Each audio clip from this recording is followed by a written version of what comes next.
What you talking about now, Cine? I don't know, but you're gonna get some nuggets out of it though. But first, make sure you subscribe to the channel and turn that bell on. There's a new video series dropping every Friday at 12 p.m. Eastern Standard Time with the random jam session whenever I'm in my bag. You do not want to miss out. Also, be sure to check out my books, man. The link's in the description below, right along with my vegan class if you're trying to go plant-based and stay plant-based. I'm telling you, it works. Oh, and lastly, be sure to follow me on Instagram at _just_scene_.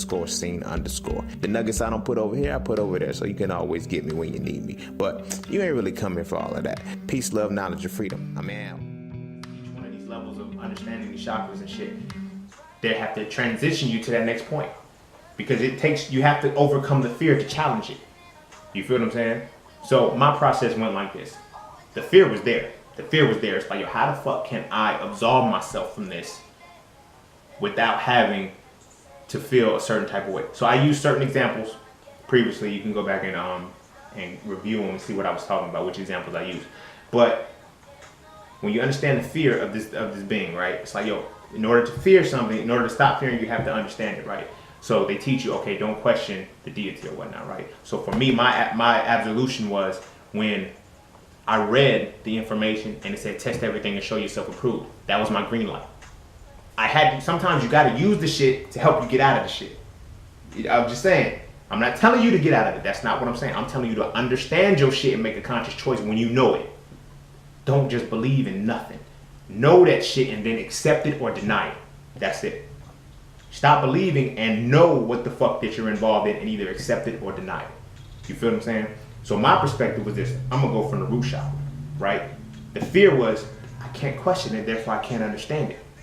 You feel what I'm saying? So, understanding to test everything and show yourself approved, they gave me the green light. I no longer felt the fear of what I would find, right?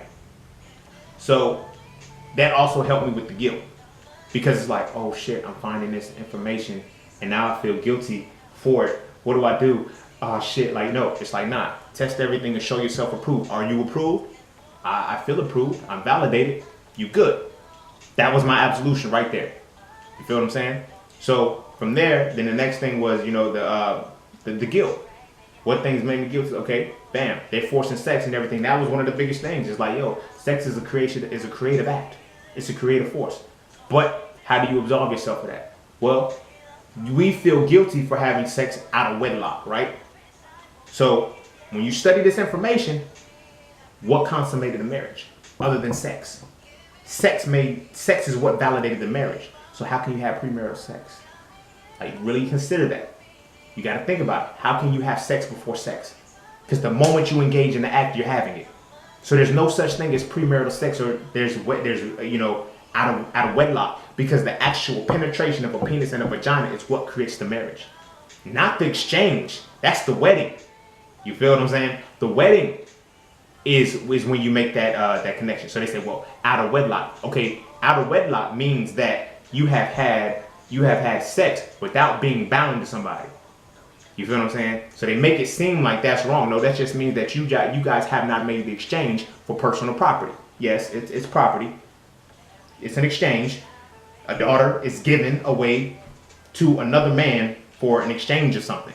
You feel me? Like, so that's the exchange. That's the wedding, is the exchange between the men. But the marriage, what consummates the marriage? Premarital sex is not a real thing. Premarital sex is not a real thing because the marriage is consummated by sex. You feel me? Unless you know some oral sex and shit, I guess that could be premarital, but fuck. The actual penetration of a penis and a penis into a vagina, it can't be premarital. You feel me? So when I understood that, I was able to break that shit. I was like, oh shit, so technically I just been marrying all the motherfuckers I've been fucking. Oh shit, I've been marrying all the motherfuckers that I've been fucking. And this is where the solar energies and the soul ties come in. But again, that's a whole nother conversation. So the sex is what consummates the marriage. So, you know, a lot of us are already polygamous. Bigamous, however you want to look at it. You know, anytime you fuck multiple people, it is what it is. So that's what absolved me of the guilt. Understanding that, hey, there's no way around it. You know, either you stop having sex or you don't. It's simple. So the personal identity point, the shame, how do you overcome the shame and how do you understand that? There was a, idea that's like, yo, if you're made in the image but you are not that image, then what are you? You feel me? If a baby cheetah becomes an adult, if a baby lion becomes an adult, it doesn't suddenly stay, oh, I'm a child of a cheetah. No, it becomes that. I'm just saying. So that's what helped me uncover that. But then it's like once that person identity was there and I started to understand who I was, what I am, how I am, shit shifted. And then grief was already, grief was already a point of understanding for me. I never felt it. Like I never felt it. I never knew why.